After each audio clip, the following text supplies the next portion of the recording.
Hi, hey everybody. Thank you for joining us tonight. My name's Liz, and I'll be facilitating our discussion tonight. We have a couple panelists on who will be joining me shortly. My primary role here at the Domestic Violence Center has been an outreach advocate here in the West Grove area, and I'll be working here with a few other individuals from organizations across Chester County and Bucks County as well. I would first like to introduce Susie Davidson with the Westchester University Center for Queer and Trans Advocacy. I also have Tess Spencer, the Assistant Director of Outreach and Engagement for Westchester University Center for Women and Gender Equity. I also have Alexis Scott from Planned Parenthood. Alexis facilitates the Spot and Rainbow Phoenix LGBTQIA+ youth spaces in Chester County. And then later on, we are going to have Nikki Culp joining us as well, who is the director of the Saga Community Center over in Bucks County as well. So welcome, everybody. Thank you for coming. I'm happy to have everybody here. We're going to be talking tonight about intimate partner violence within LGBTQ+ communities and taking into some different considerations there. But feel free to introduce yourselves as well. Maybe tell us a little bit more about what some of your roles include, what some of the work is that you've been doing recently. Happy to start us off. So, hello everyone, I'm Tess Spencer. My pronouns are they, them, theirs. I'm the Assistant Director for Outreach and Engagement at the Westchester University Center for Women and Gender Equity. So our office primarily works with Westchester University students, but we really focus on promoting and advocating for the experiences of women and other historically marginalized groups. And that means that a lot of the work we do is around intimate partner violence, sexual violence, and other power-based violence. We do a lot of that work, prevention work, and also support work on Westchester's campus. Yeah, that's a little about me. Thanks, Tess.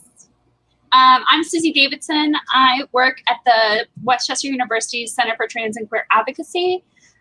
While we do serve the students, staff, and faculty of Westchester University, and that expands beyond trans and queer folks, but of course those are the folks that we center in our work.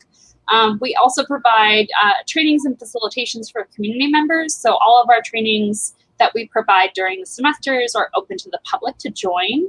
And then we have programming that we provide for the campus, and we also do some off-campus community outreach and engagement.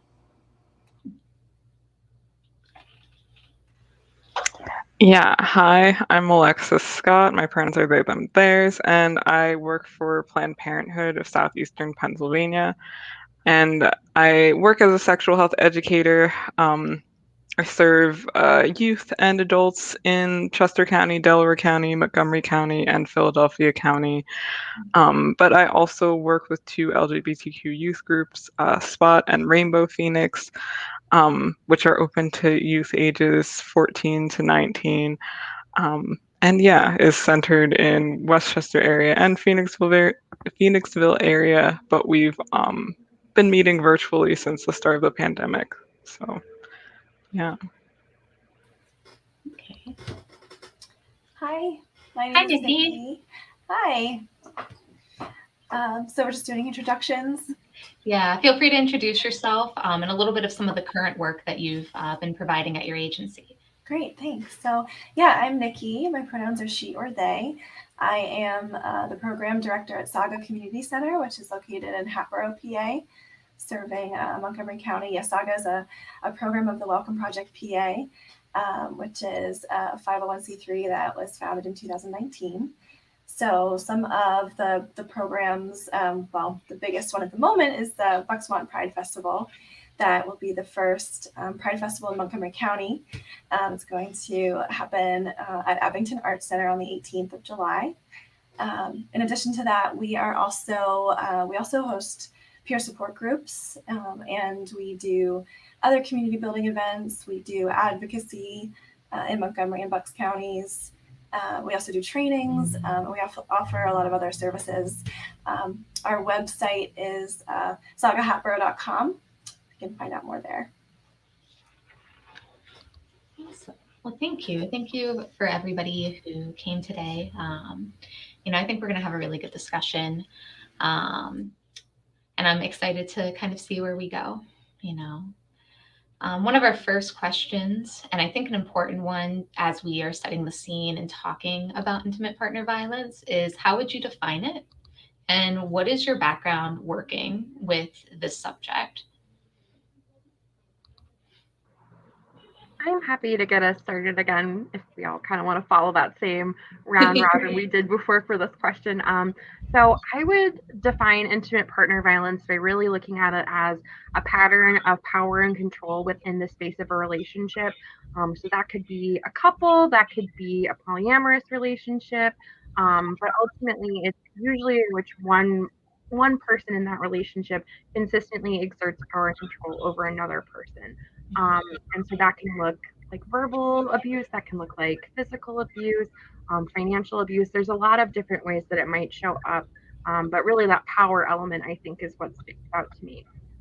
Thinking about my background prior to coming to Westchester University, I did a lot of advocacy work and support work, working at like a crisis line. I'm from Wisconsin originally, so I worked in Madison and in Milwaukee, doing work at the Rape Crisis Center in Madison, also doing some volunteering with the Domestic Violence Center there, and also doing it on a college campus when I was a student. So I worked as a peer educator as an undergraduate student, where we did a lot of prevention and awareness education for students. So I've kind of done a little bit of everything when it comes to this background, but I think focusing it particularly on queer and trans folks isn't something you see a lot, and I think that is why I was so excited about this tonight. Yeah, thanks, Tess. So I would define intimate partner violence inside of a relationship or dynamic. I don't necessarily define it with sex, because not every relationship has a sexual element.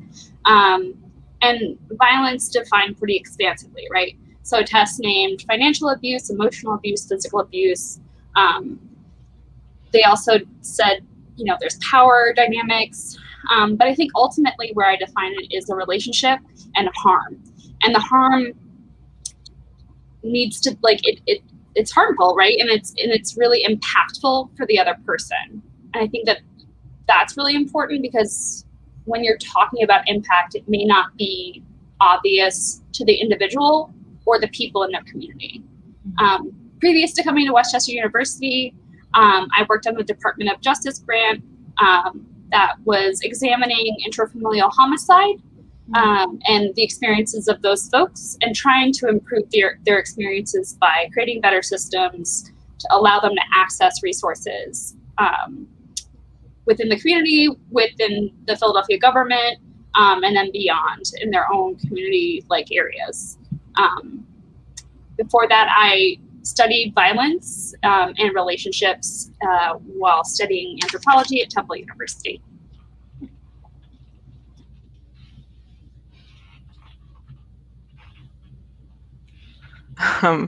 Yeah, I guess my answer to this question's pretty similar, I guess, to echo what was already said. Intimate partner violence can include emotional violence, physical violence, but also material violence. And yeah, it's definitely about controlling, having power over a partner in a relationship, but also, yes, continuously doing harm, continuously not doing things that prioritize care in relationships, which can, mean different things for different people, for sure. And my experience working with the subject of intimate partner violence and abuse as a sex educator, I teach in different school settings, community settings, and that often includes talking about intimate partner violence or identifying cycles of abuse or abusive behaviors in relationships, but also talking to kids and adults about consent, setting boundaries, and things like that. Something that I guess I am pretty passionate about is how consent is taught in this country, because it's taught as more of like a black and white thing, There's a right and a wrong way to get consent. But yeah, talking about the complexities is very important. Yeah. I'm not sure if there's anything I can really add. Those are some excellent definitions, but I can share some of my background on working with the subject. So in one of my roles, I'm a clinical social worker. So one of my roles, I provide therapy to mostly individual adults. And so my experience has been working with either clients who are in situations where they're experiencing intimate partner violence. But actually, for the most part, my experience has been working with individuals who have survived situations with intimate partner violence. And so seeing the long-term impacts and doing my best to support people in their healing journeys has been mostly my experience with the topic. Yeah. So we have a lot of individuals here who have worked with survivors in the past in a variety of different settings, it sounds like. Any situation, they're very different from one another, right? Someone's experience with intimate partner violence, there might be similarities, but their experience is very unique to themselves. And I think it is a good point to mention of like that power and control, and also talking about the cycles and patterns that are there, right? Because it is a very distinct thing of having the, cycle of abuse, having a pattern that is consistent, having more fear in the relationship. Those are all things that contribute to the idea of intimate partner violence and domestic violence as a whole. So thank you all for sharing. And I'm glad to hear, about some of the experiences that you're going to be bringing here tonight in order to help us kind of understand these ideas a little more.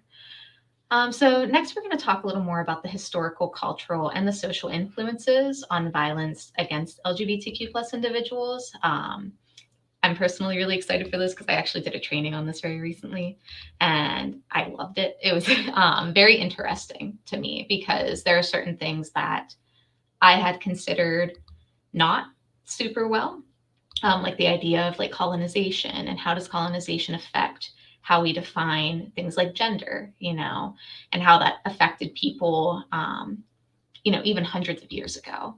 So I found that to be really interesting. So I am very excited to hear everyone's perspective and ideas around this.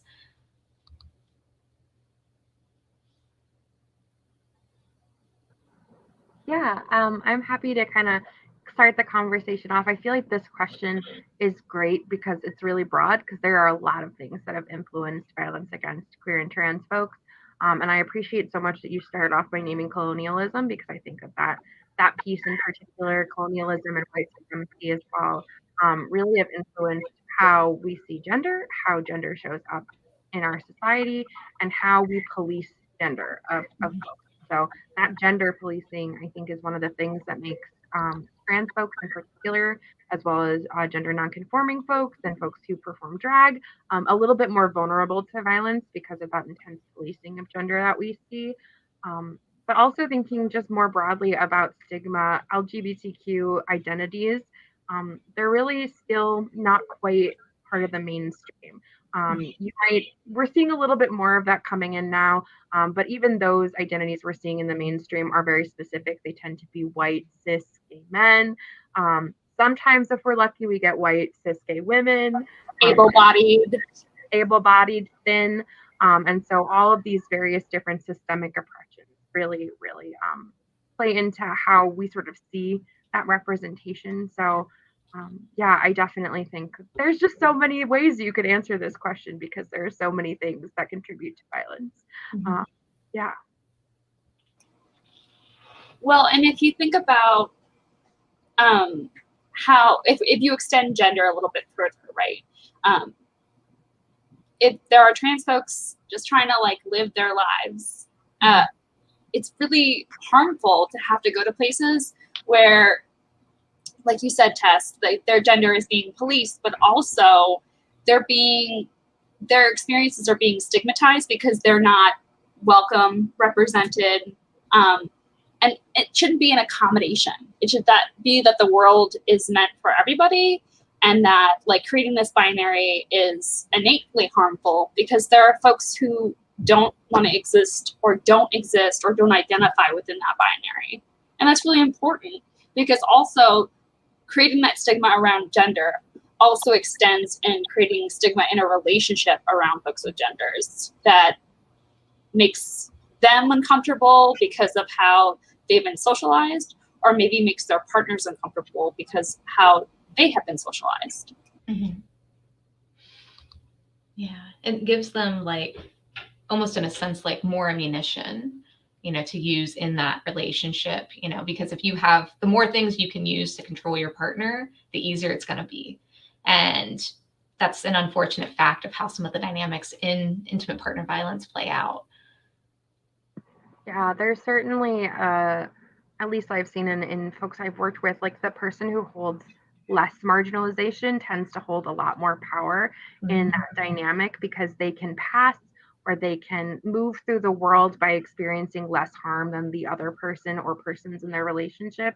And that really allows them to have that continued influence to continue to do harm to another person. And I think that's, I really appreciated you pointing out the structural pieces as well, Susie. Like you think about if someone is trying to just access the world, but they don't have a bathroom that matches their gender identity, that can be really, really difficult. That can make it so much more likely that they will experience harm or violence because they're not in a space where they're safe, and they may be in a space where someone else may target them. I also think a lot about, as we consider various systems of oppression, the very Eurocentric, Christianity-centric world we live in. A lot of work that I've done in the past, prior to coming to Westchester, I also worked at an HIV prevention clinic. And so I did a lot of work around sex education as well as safer drug use. And there's just a lot of warped ideas about Christianity that kind of come at folks who are in those spaces. So even folks who are pursuing like safer sex supplies and testing so that they can continue to live as safely as possible in a slightly, when they might be at slightly more vulnerable to disease or harm. The amount of like structural pushback we would get from religious leaders in our community was really, really challenging. And I think that made it a lot harder for folks who want to come and access us because they didn't want to encounter that sort of systemic oppression as well. Yeah. A lot of thoughts are coming up, but I guess, going off of like thinking about Eurocentric and going off of like Eurocentric white supremacist standards, but also thinking about religion, Christianity, and like the myth of purity. Like LGBTQ people are usually like categorized as like promiscuous as sex workers, and then criminalized for those reasons, or not seen as valid in the violence that they receive or the violence that they report. And then also considering violence done by legislation, by possibly having to get involved with lawyers, with court, with police when reporting violence. It's just even more barriers that they face in domestic violence and intimate partner violence cases. Well, and like Alexis, I just want to do one more thing. I mean, I think that when you talk about the legal system, police, and violence, that really, it's not just like one more layer. I think it's exponentially more difficult, more harmful, and it can really create a higher risk situation, and higher risk meaning like the most risky thing, right? When you're dealing with police and you're trying to get help, you may not be treated appropriately at a police station, and then that might put you at risk in the police station. And if you're just trying to like take care of yourself and take care of your life and seek the help that you deserve, it's really a messy system that does not appear to want to do the work to become a better system, because you'd have to burn down the system to make it better. But the legal system is innately harmful, and so seeking help through the legal system is really complicated. Sorry, Alexis. No, that's a great point to bring up. And yeah, I was just going to add, people's willingness to actually report, actually seek out support, is all intertwined in this, because wanting to deal with legal things, police, isn't very appealing. Yeah, definitely. I think one of the overarching cultural narratives we sort of have is if you're in trouble, you go to the police. But that really only applies to a very small subset of people. Because if you are queer, if you're trans, if you're a person of color, if you're disabled, if you are struggling with your health, there are many ways that could be infinitely more harmful than just managing the situation without police involvement. And that's just imagining police. Assuming that you survive that encounter, you may then go on to experience a legal system involving courts that may not use your chosen name. You may move on into potential incarceration, which may not situate you with people of a similar gender. And there's so many layers in which the system is just not built to support people who aren't cis, heterosexual, white, able-bodied, thin, conventionally attractive people. There are just a lot of layers.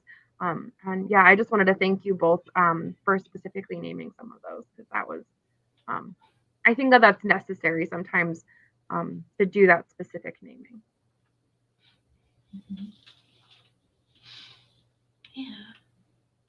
Yeah. So I think that really touches too on this idea of intersectionality and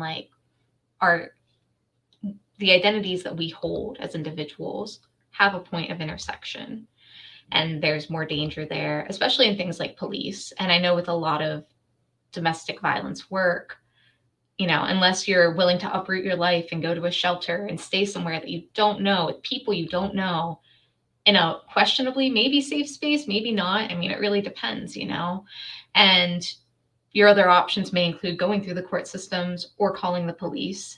And it's unfortunate that, I've had people who have, disclosed to me that the police don't have enough training to really figure out who was the, person who's causing harm in the relationship. They're like, well, you both look the same. We're just going to arrest you both. Right. And that's not really the way to handle that kind of stuff. And I can understand not wanting to reach out for that. The police can be helpful, maybe, but it really, I think, touches on what Tess was saying, a real specific group of people.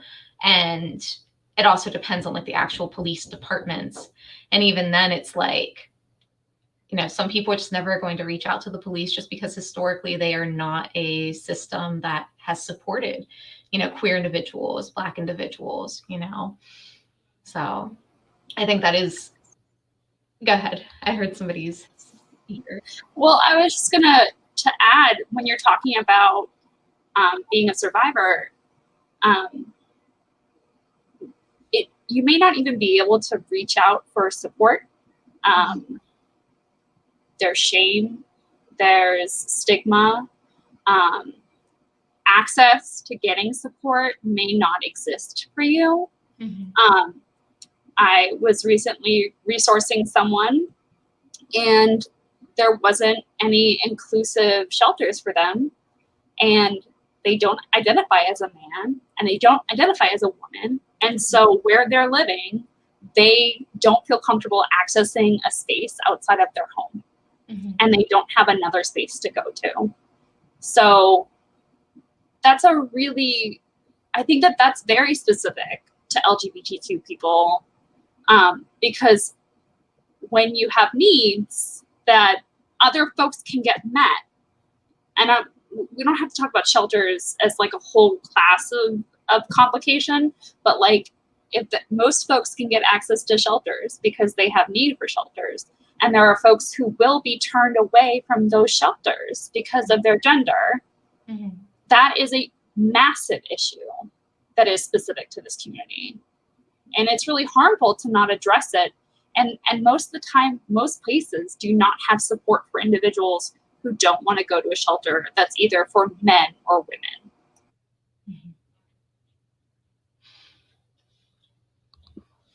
Yeah, I think that reliance on the gender binary in particular is really troubling when it comes to providing support for survivors who are queer or trans. But I also think about even like the type of informal support you might seek from a friend or community member. Oftentimes, queer and trans survivors aren't believed because there are folks who are like, well, two women can't abuse each other, two men can't abuse each other. There are harmful gender stereotypes that play into that. There may be people who aren't out, and so disclosing that abuse would mean outing themselves or outing their partner, and that can be really challenging and just kind of add to the additional harm that they're experiencing, because not only does that mean disclosing their harm, but it's disclosing a piece of their identity that maybe they aren't prepared to share. And I think that the piece about coming out is something that I think impacts a lot of young folks, especially. Thinking about the population I work with, I work predominantly with young undergraduate students. I mean, we have students of all ages, of course, at Westchester, but a large portion of our population are in that 18 to 24 sort of zone. And that piece of my parents don't know I'm out, so I'm not sure I want to seek support. I'm not sure I want to seek supportive measures to the university because that might entail me explaining to mom that I got to move out of my dorm room because my roommate's actually my girlfriend. That can be really challenging. And I think that piece is definitely something that serves as a barrier because there is still so much stigma around queer relationships that it makes it harder for folks to come forward. Well, and I also think transparency of services, right? If folks at the university knew that what they're disclosing in this space stays in this place and it won't extend beyond this, and these are the services you can get, that transparency doesn't exist in most places. And so when you're a person with identities that you don't want to share, or you're not comfortable sharing, or the harm you've experienced you don't want to share, there is the lack of transparency of services creates another barrier where that person doesn't know if they seek services, if what they're going to receive may impact them negatively while seeking that help.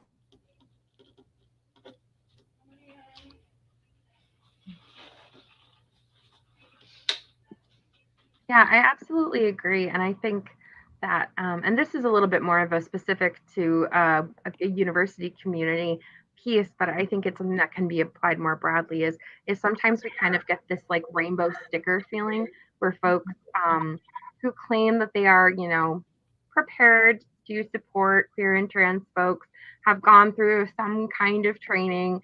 And then when faced with the reality of a queer or trans person who needs support, they're not prepared. They don't have the language. They haven't been adequately trained on what is an appropriate way to refer to someone's partner. They perhaps are letting their own biases creep in. And I think that is something that I've heard from a number of students that can be really challenging because you don't know who is a safe person to turn to in your community, who will actually be supportive and affirming of your experience versus who will ask questions that might be more just adding additional harm onto the experience that you've had. Well, and I think what you're naming is actually not as specific as you're naming as the university setting. It is Pride Month. Everything has a rainbow. That does not mean it's supportive.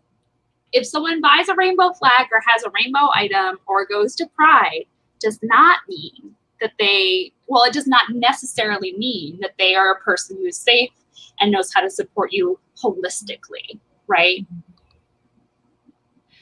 Yeah, that's a really good point, Susie, because if you think about the sort of rainbowification of all these different brands this month, like regardless of whether or not you make a rainbow cookie Oreos, I'm not sure if Nabisco is, contributing money to organizations that I, as a queer person, would support. And if they are, I'd love that list, because that's going to be a short list of folks who have rainbow stuff and actually support LGBTQI plus intersectional work. It's all about the money and capitalism. I mean, it's great. Like I'm happy to see folks like be able to buy flags and they're not like made at home. but also like you can buy stuff from like trans and queer makers, and that's way more ethical. I know we talked already about the risk of being outed and that being a barrier to seeking help and support. But I think, I don't know, maybe this goes without saying, but people who are LGBTQ plus are just more likely to be disconnected and estranged from family and even friends, depending on what community they grew up in, and just have less options for support. So they might be more isolated because of that. So they have less people to turn to for help in finding the supports or a place to stay if they need to. They're just more isolated in general, statistically. So that's a barrier for sure. Mm-hmm.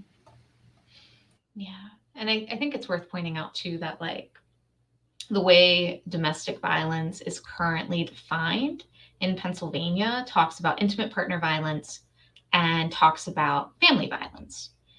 And so if somebody is calling a hotline to get help there, for instance, they have to disclose the nature of the relationship, right? And it doesn't just stop there. Like it's like an additional layer that's there of you have to keep disclosing over and over again. And it's exhausting, like you don't know how people are going to react, but for legal needs, maybe you do have to disclose. For the police, maybe you do have to disclose. To get services, maybe you do have to disclose.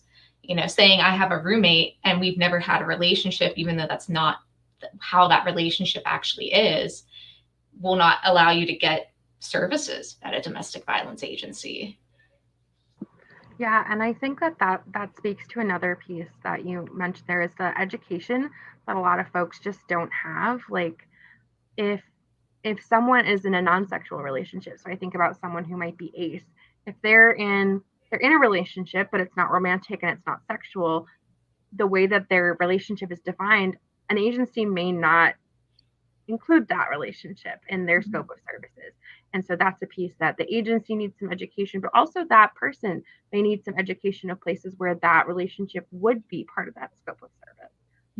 And I also think about, young queer and trans folks, but also older queer and trans folks who may just not know what an abusive or harmful relationship may look like to them, because a lot of our cultural understanding of what's a harmful relationship is really steeped in heterosexuality and in cis normativity. So I recall being a young queer person and not really knowing what that would even mean, what that would even look like. And I think that can carry on into all ages, especially for older folks who talking about queer and trans stuff was a lot more taboo until the very recent past. And so their experience in that education just may not be there because those things weren't talked about. And abuse and violence in general were things that weren't talked about. So yeah, I think that education piece also serves as an additional barrier.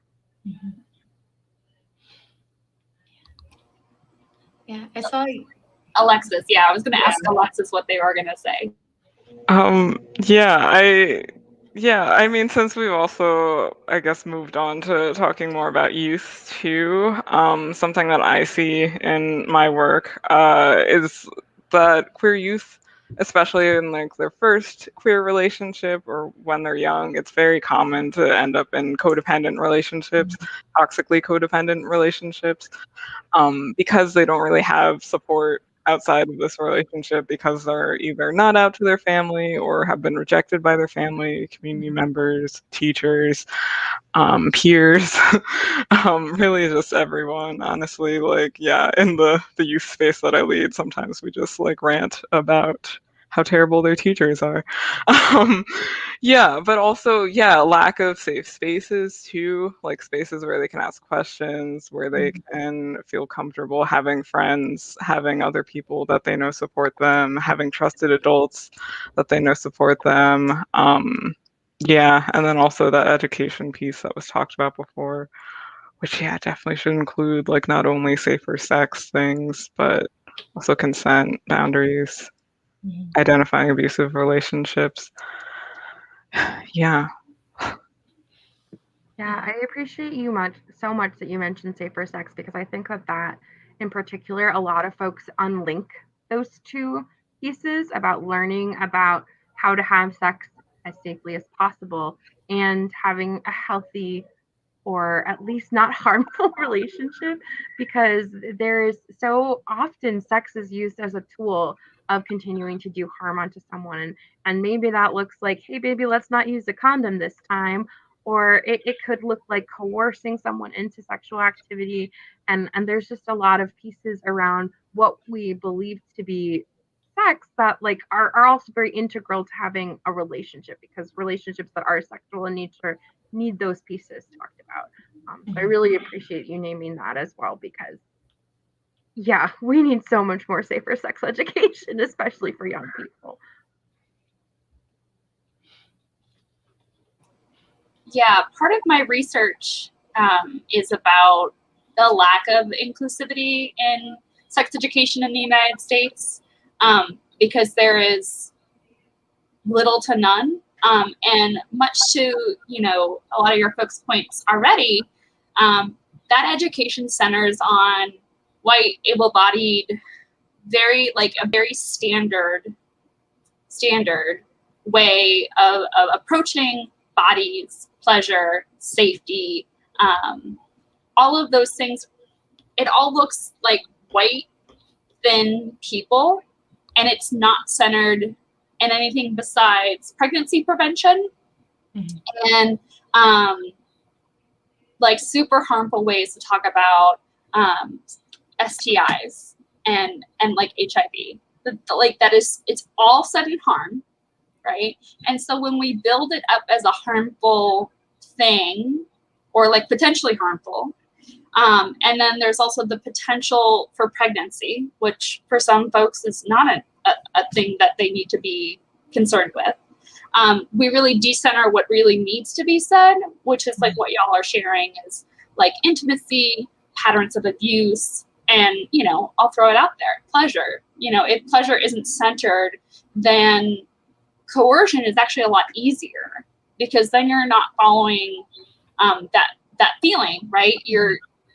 That feeling is really about the situation that you're in, not the situation you could be in. That autonomy for pleasure is sort of removed when you have that influence in a dynamic.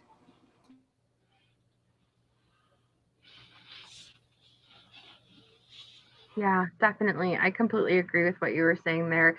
I think that pleasure-centered sex education in particular tends to sort of be a foundation upon which you can build a lot more conversations about how to have a relationship that has equity and equality in it, a relationship that doesn't feature coercive behavior, a relationship that doesn't rely on stereotypes of gender and heteronormativity.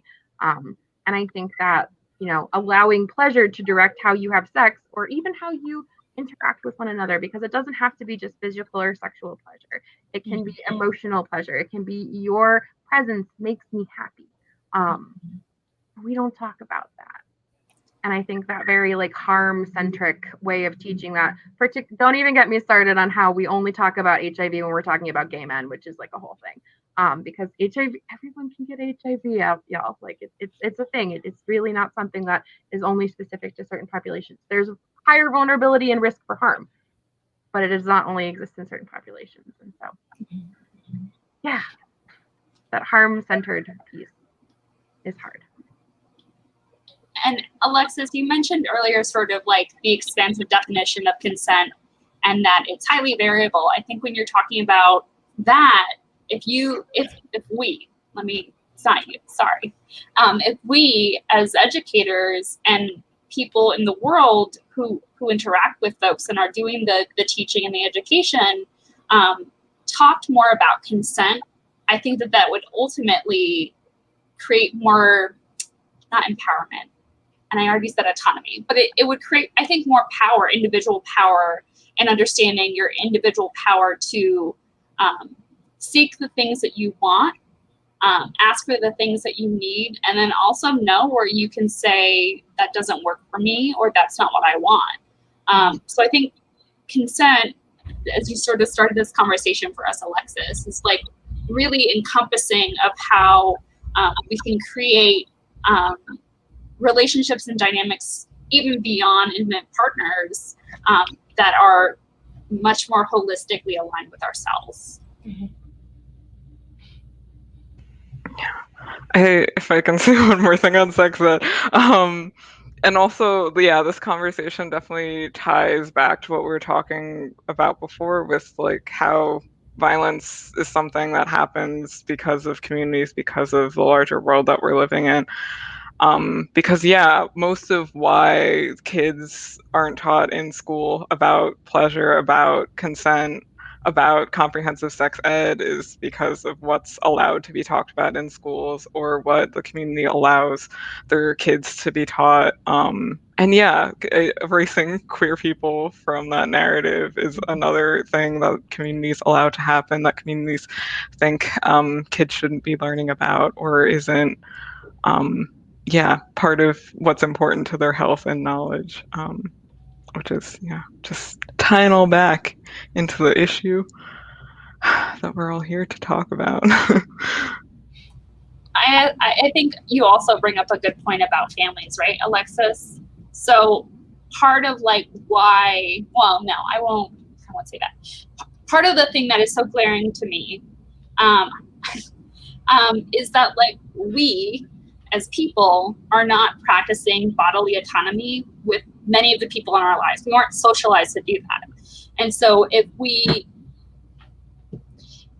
parents could teach their children about bodily autonomy and consent, first of all, parents wouldn't get to treat their children as they like. The children would have to engage and make a choice in a situation. So it's not give Susie a hug, it's would you like to give Susie a hug? Or can Susie hug you? And children are able to make decisions, y'all. They have opinions and they know what they're feeling. And so to create this dynamic at a very young age where we deny children and we socialize them to not listen to their bodies, to not listen to their minds, and not be able to say no and mitigate certain circumstances for themselves, we create a pattern at the very beginning of a child's experience. And it's so harmful because it will continue to extend into their adulthood. Mm-hmm. And it's not just them, that's how they will view other people as well, that they do not need to ask and like negotiate any of the situations. Mm-hmm.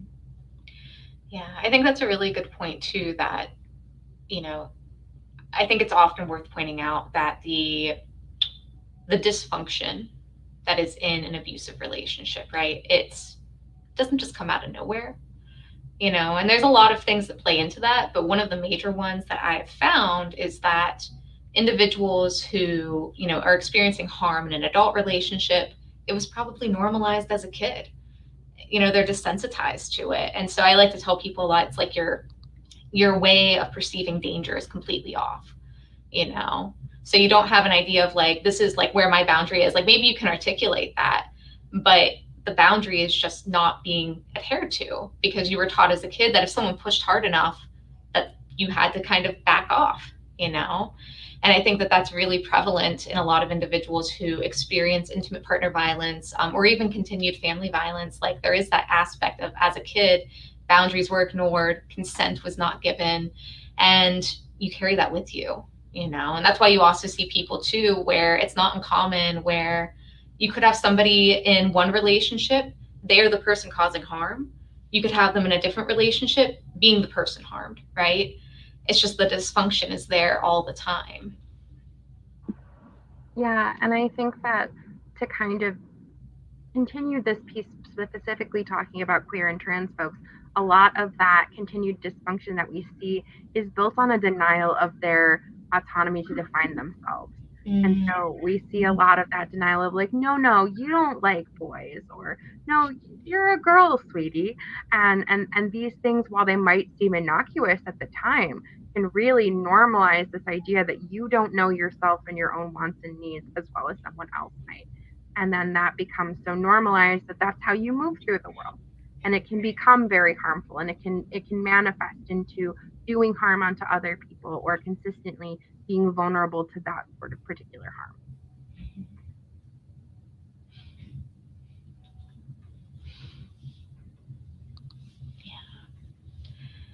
Yeah, I think that's a really good point, Tess. And it's, there's a lot of aspects that go into it, right? Because none of the trauma that we experience exists in a vacuum. It's not like I can compartmentalize it and say, okay, the trauma I had as a kid does not affect me as an adult. And being minimized, being unvalidated for, who I am as a person, feeling fear, scared to even like come out about it. Those things are really difficult, and you may carry that with you. And it may be, there's all of that like internalized phobia of, I don't want to be that. I'm going to try everything in my power to not be that. And that's just not like healthy. People should be free to express what they need to and express who they are. And I do agree that it's something that you carry with you. It's that trauma that's there that comes with you. There might be some of that like from your parents. There also might be some of that from like society, from your schools, from friends. If you grow up in a conservative area or a small town, it's even worse, so I agree a lot with what you're saying, Tess.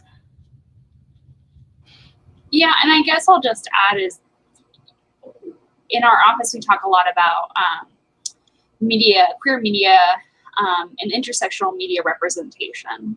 So while I could go, I think we were just talking about this earlier about before we came on, is like we could have a whole conversation about the representation of dysfunctional relationships and how they're romanticized. Mm-hmm. I'm going to just pin that for 1 second. But how often, if we're talking about normalizing things, how often do you see trans and queer relationships that aren't centered on tragedy? Mm-hmm. And I think that if that's the media that's available, you could definitely extend that to say that would be a belief, that if I have this relationship, if I have this identity, if this is who I love or I'm attracted to, that like my life will be tragic or my experience will be tragic. And I think that there is genuinely like good representation of relationships that exist in the media, but I'll just say that I know very few of them that are trans and queer and that aren't tragic, that are just literally a love story between two people or more than two people for that matter. Mm-hmm. Yeah, I think that question of representation is such an important question.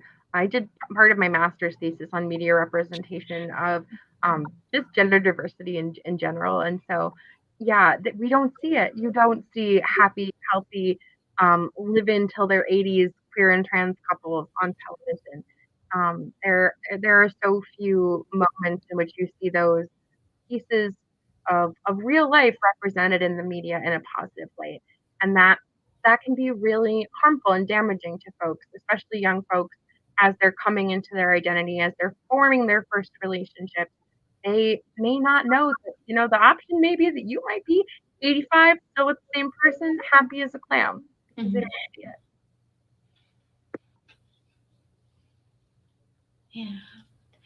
Yeah, so looks like we have about 12 minutes left. And I just want to try to make sure I'm honoring everybody's time. And so one of the questions that we kind of wanted to end with tonight is, we talked a little bit about some of the barriers. I think some of the cultural influences, we've been touching on a lot. And it's a question I think that should always be asked and always should be addressed is how can we do better, right? What can we do to make services more accessible? What can we do to make it safer even? Because it's not a matter of it not being accessible. I mean, you call a number, right? Like there is a lot there already, and or you could text, but at the end of the day, does it feel safe to do so? I think that's always the question that comes up because maybe for a lot of individuals, it does not. And, my background in some of this is that I work here now in Chester County, but for a while I worked over in Center County, which is very rural. You got the big university there for 9 months out of the year, but after that, it's a very rural place.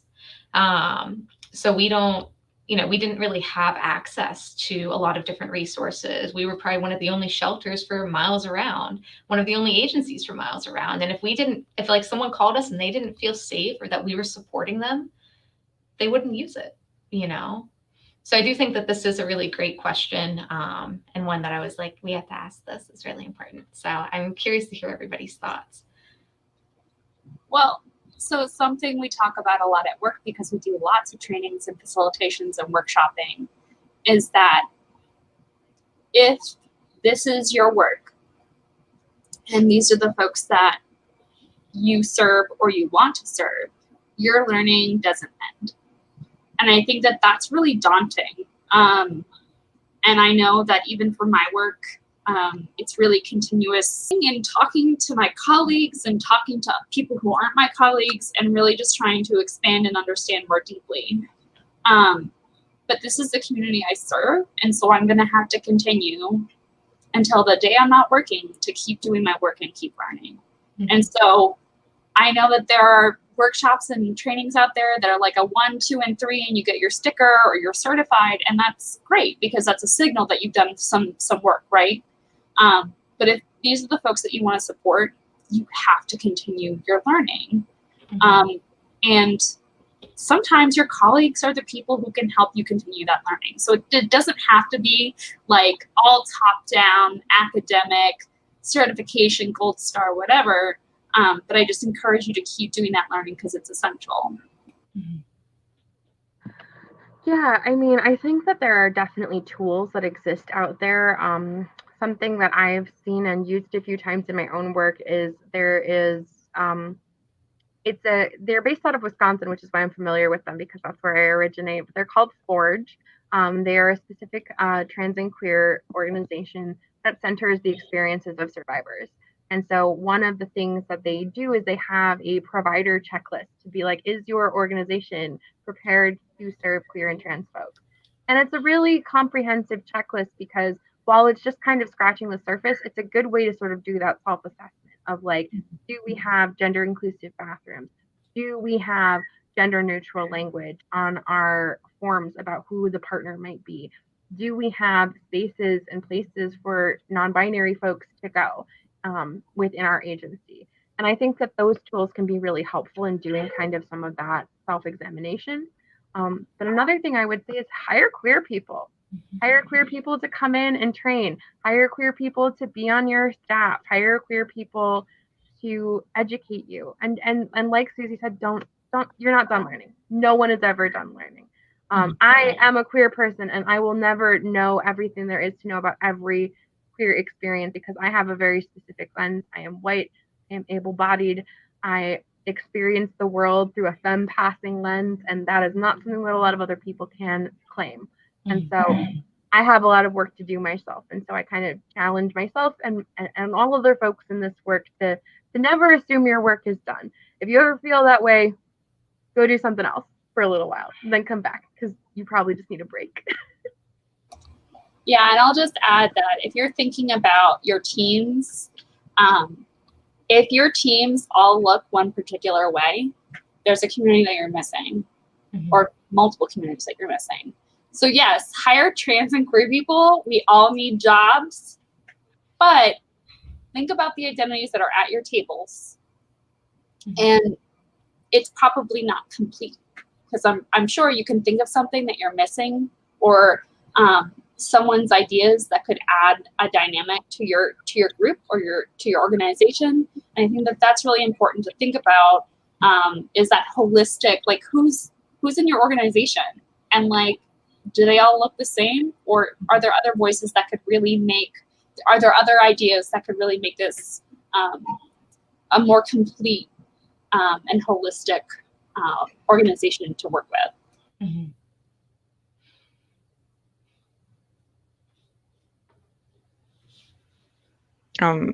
I think, yeah, everything that's been said is great. I guess the only thing I would add is to listen to the people that you're serving. I would say even like as an educator, I try to do this, or as someone who serves youth, I try to do this. like the people that you're serving know themselves best. If they're asking for help in a particular area, if they have a particular question, if they don't want you to do something, like call the police, it's important to listen to them and address their needs as best you can, find an answer for them if they ask for something. Because yeah, they know what they need. They know themselves best. Thanks for saying that, Alexis. That's really perfect.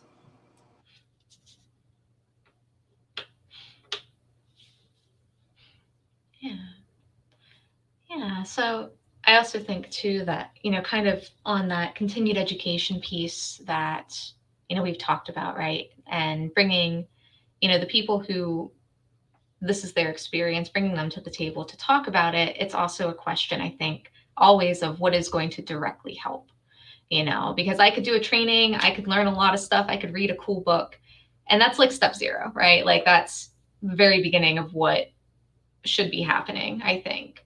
Not to say it's not important, because I think that lays a lot of that groundwork, a lot of that, the knowledge that you have, the confidence, I think is what it's been a big thing for me, is like confidence to talk about things. But it shouldn't stop there, because being well-versed in queer theory, for instance, right, like isn't going to help the real people that you're serving, and I think that that is something that is worth putting out there as well. As far as like any agency, I know that we're talking about my agency, and I'm fine with people being critical about it, but just like that idea though, of like what will directly help, using that education piece as a stepping stone to get there. I was just gonna say that I think that what you're naming, Liz, is that being open to criticism or open to critique or open to correction. I'm here because people cared enough about me to help me learn and help me grow and call me out when I was doing something wrong. Mm-hmm. And like, I like the person I am now. And I'm sure in a year or in a month, there are going to be more people who are going to check me and help me grow and be a better person and move through the world, hopefully less harmfully, right? Mm-hmm. So I think being open as an individual, as a group, or as an organization to criticism or critique, it is usually not malicious. Mm-hmm. It is usually trying to like help you out. Yeah, I think overall a general receptiveness to feedback on multiple levels. So like on an individual level, so let's say you're a provider who is doing a crisis call with someone. If someone offers a correction about pronouns or name, take that feedback and roll with it. But it may be a little bit more on like an organizational level. Like if someone offers like on a, hey, how was your experience working with us? Yeah, it was great, except I didn't feel super comfortable in the building because nobody else there was visibly queer. Like take that into consideration. Take into consideration how your organization can show up and be open to that, because like Susie said, those things are very rarely offered maliciously. They are much more likely to be offered like, this is how you can help me better. Mm-hmm. And also, I just want to say how much I appreciate, what you're doing right now in this moment with this webinar, and amplifying and listening to queer and trans voices and asking these important questions, because not everybody's doing this work. And I really appreciate, being included in this, and everyone has been offering such amazing wisdom. So I just want to thank you for doing this webinar and doing this work, because I think, you're actively doing it. And that's what we need more of. So thank you.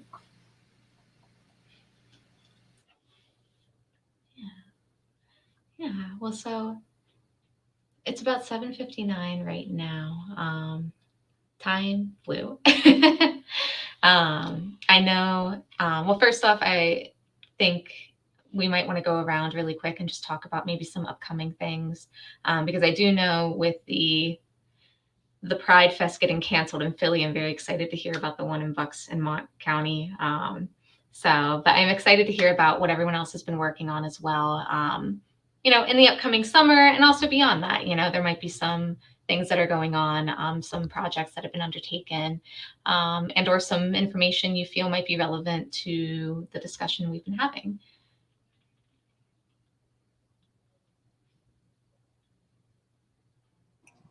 Well, I'll just say that, so at a university, outwardly, we're not doing anything until the fall.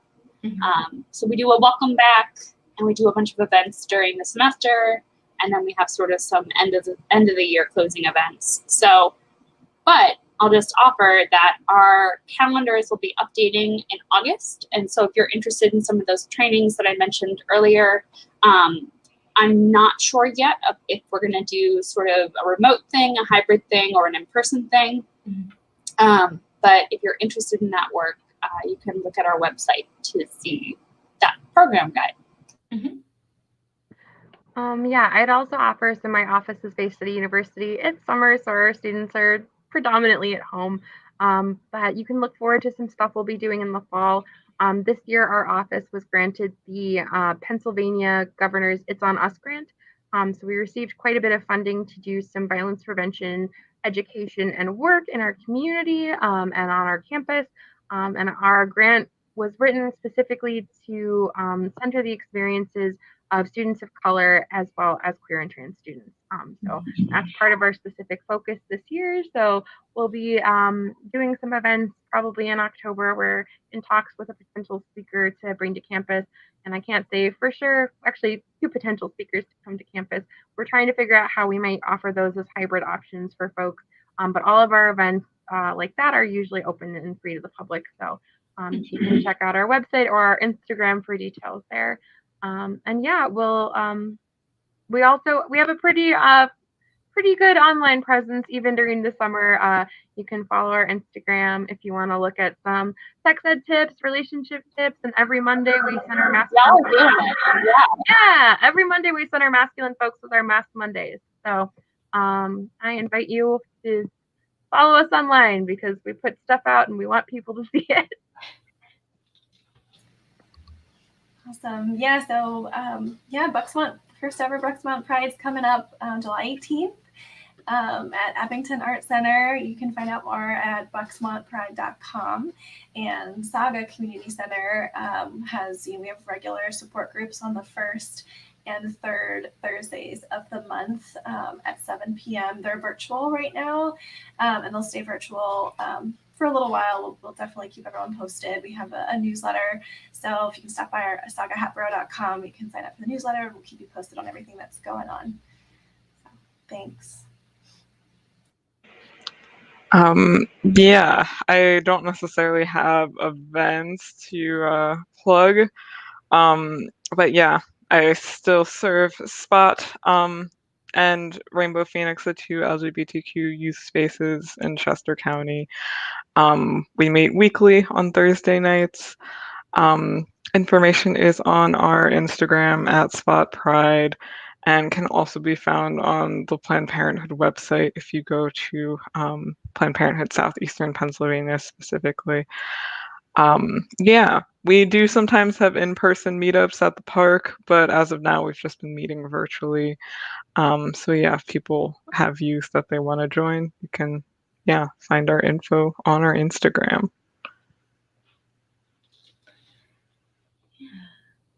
Well, thank you for coming. Thank you for being here tonight and sharing this space.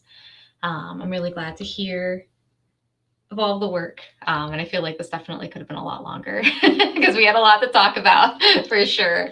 But I do appreciate everyone being here tonight. And I hope that you all have a good night. I'm just trying to, but I'm glad to hear that everyone was here, and we shall sign off and I guess go home for the night. All right. Goodbye. Have a good day. Bye. Thank you so much.